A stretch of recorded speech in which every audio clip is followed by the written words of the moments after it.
Black Panther, comic strip superhero created for Marvel Comics by writer Stan Lee and artist Jack Kirby.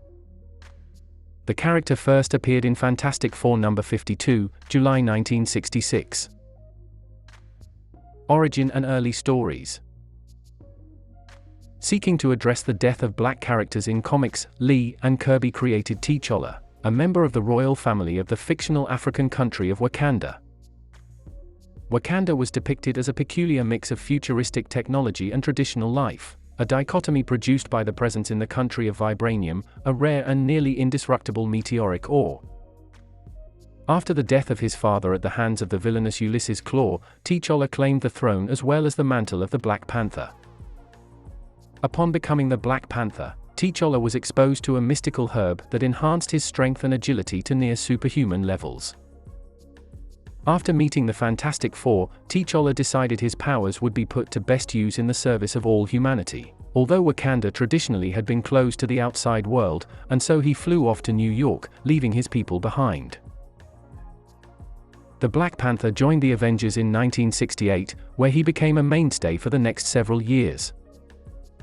Although the character predated the revolutionary political organization of the same name, Marvel briefly changed the Black Panther's name to the Black Leopard in an attempt to dissociate the two. A short time later he was back to being the Black Panther again, and in 1973 he headlined his own book for the first time. The Panther's Rage story arc ran for 2 years in Jungle Action, a series written by Don McGregor and drawn for the most part by the African-American artist Billy Graham. Reflecting the time's interest in African roots and black consciousness in general, the strip returned T'Challa to a Wakanda, riven by infighting and sedition, where he managed to balance superheroics with musings on colonialism and democracy. For the duration of the tale, the strip featured an all-black cast, something that had never before been attempted in mainstream superhero comics, and the innovations continued in a later story, which saw the Panther take on the Ku Klux Klan. Poor sales prompted Marvel to cancel Jungle Action before the Klan story was finished, and it was replaced in 1977 with a new Black Panther title by Jack Kirby. This new direction was as far from the gritty realism of McGregor's tales as it is possible to imagine, as it featured a time-traveling frog statue said to belong to King Solomon, the Yeti, and a group of Wakandan nobles known as the Black Musketeers. This title too was short-lived. Sporadic appearances over the next 2 decades kept the Black Panther in the Marvel firmament, but he was increasingly marginalized. Miniseries in 1988 and 1991 were solid, if unspectacular, attempts at revitalizing what was effectively a lapsed franchise. The first tackled apartheid, and the second dealt with the Panther's search for his mother, but neither led to anything substantial.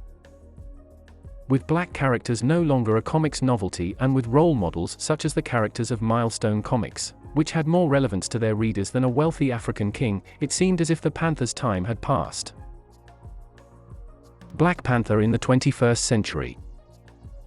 In 1998 writer Christopher Priest reintroduced the hero as part of the slightly more adult Marvel Knights line, in a critically acclaimed series that continued until 2003. For this reinvention, a now aging T'Challa returns to the urban jungle of New York, in a deftly written political thriller that balances intrigue with no small amount of humor. Priest's run on the comic introduced the Dora Milaje, a team of female bodyguards drawn from all the tribes of Wakanda. Film director Reginald Hudlin was the initial writer on both the Black Panther series that ran from 2005 to 2008 and the next one, which ran from 2009 to 2010. During this time T'Challa was briefly married to Storm of the X-Men, a union that joined Marvel's most prominent male and female African superheroes. T'Challa also became a member of the Illuminati, a secret group of the brightest and most powerful members of Marvel's superhero community. National Book Award winner Ta-Nehisi Coates was tasked with writing the relaunched Black Panther comic, and the debut issue was one of the best-selling comics of 2016. The Black Panther entered the Marvel Cinematic Universe, MCU, later that year in Captain America: Civil War, a blockbuster that cast Chadwick Boseman as the Wakandan prince. The character subsequently experienced something of a renaissance, with the success of Coates' flagship title leading to the release of Black Panther: World of Wakanda, a series that explored Wakanda's other heroes, and Black Panther and The Crew, a street-level story set in Harlem. Each of those titles was cancelled after just 6 issues, however, because of low sales. Black Panther in film and other media.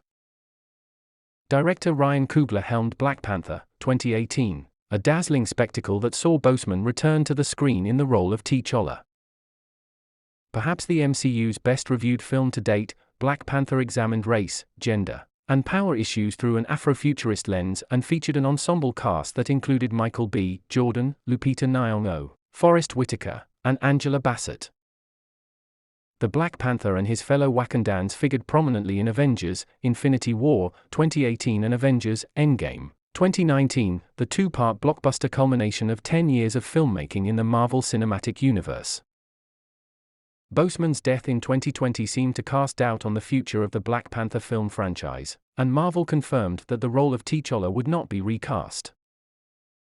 Grief and mourning were central themes in Black Panther: Wakanda Forever, 2022, which featured the MCU debut of classic Marvel antagonist Namor and saw the mantle of the Black Panther pass to a new Wakandan champion.